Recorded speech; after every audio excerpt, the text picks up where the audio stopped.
জনাব তারেক রহমান স্যার। জনাব তারেক রহমান স্যারের কাছে আমার একটাই অনুরোধ, একটাই আকুল আবেদন, যদি তিনি কোথাও থেকে আমাদের এই ভিডিওটা দেখে বা শোনে, অন্তত এই মেয়েটার দিকে একটা বারও যেন ওর দিকে যেন তাকায়। সে আমি ওর দেখার জন্য আমি সে ভোলা থেকে আসছি শুধু রাফিয়ার একটা বার দেখার জন্য। আজকে ওরা দেখার পর আমার সত্যি নিজেরে অনেক সৌভাগ্যবান মনে করতেছি। এই বাচ্চাটা নিজের বাবার অপারেশন করার জন্য বা নিজের বাবার শরীর সুস্থ রাখার জন্য কাজ করে যেতেছে। এই দেখেন এই ফুলটা দিতে কি আছে, এই ফুলটা সে সারাদিন এই ফুলটা বিক্রি করতে চায়। রাফিয়া তুমি এই ফুলটা কত টাকা বিক্রি করো? 20 টাকা। 20 টাকা বিক্রি করে। তো এই ফুলটা 20 টাকা বিক্রি করে কত বছরে সে তার বাবার চিকিৎসা করাইবে আমি বুঝতে পারতেছি না। কিন্তু তার চেষ্টা, কিন্তু তার দৃঢ়বল, তার চেষ্টা কমে নাই, কিন্তু কখনো কোনো জায়গা থেকে কমে না। কখনো আশায় আছে। মানুষের জীবনে ভাই মানুষ দুইটা জিনিস লয় আছে, এক স্বপ্ন, দ্বিতীয়ত আশা, ঠিক আছে? কিন্তু রাফিয়া ওই দুইটা জিনিসের রাফিয়ার ভিতরে আছে। রাফিয়ার স্বপ্নটাও রাখছে, আশাটাও রাখছে।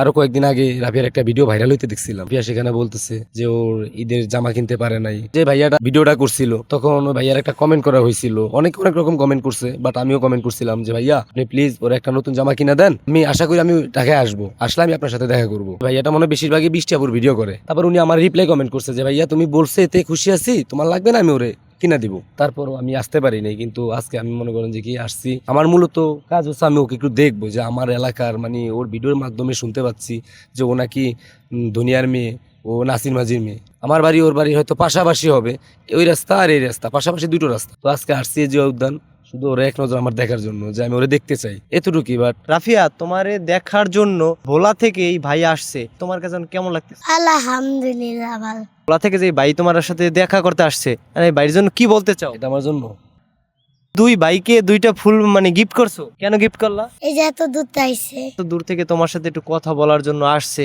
তোমার কাছে এখন কেমন লাগতেছে? আলহামদুলিল্লাহ ভালো।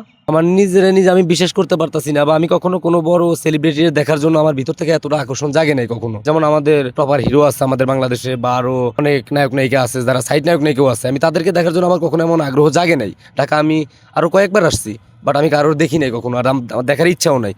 বাট এই রাফিয়ার ভিডিওটা দেখা আমি নিজের মনে মানে আমার খুব কষ্ট লাগতেছে, যে আমি বুঝাইতে পারতেছি না যে একটা ঈদে একটা মেয়ে যে একটা জামা কিনতে পারতেছে না। আল্লাহ তো আমার ঘরে একটা মেয়ে দিছে, ওর মতন ঠিক আমার একটা মেয়ে আছে। বাট ওই দিক থেকে মানে আমার কেমন জানি ভিতরে আলাদা একটা কষ্ট লাগতেছিল, তাই আমি আসছি ওরা দেখার জন্য।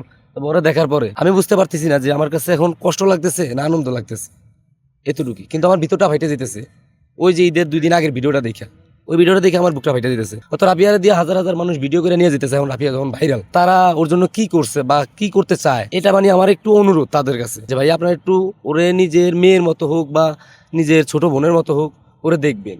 আপনারা যদি টিকটক থেকে বা ইউটিউব থেকে যদি 50 টাকা আয় করেন, এই মেয়েটার কিন্তু হক আছে ওখান থেকে 25 টাকা আছে না ভাইয়া? অবশ্যই আছে। তাইলে এই দিক থেকে আর কিছু না, বাট আমি ওরে দেখার জন্য আমি সে ভোলা থেকে আসছি শুধু রাফিয়ার একটা বার দেখার জন্য। আজকে ওরে দেখার পর আমার সত্যি নিজেরে অনেক সৌভাগ্যবান মনে করতেছি।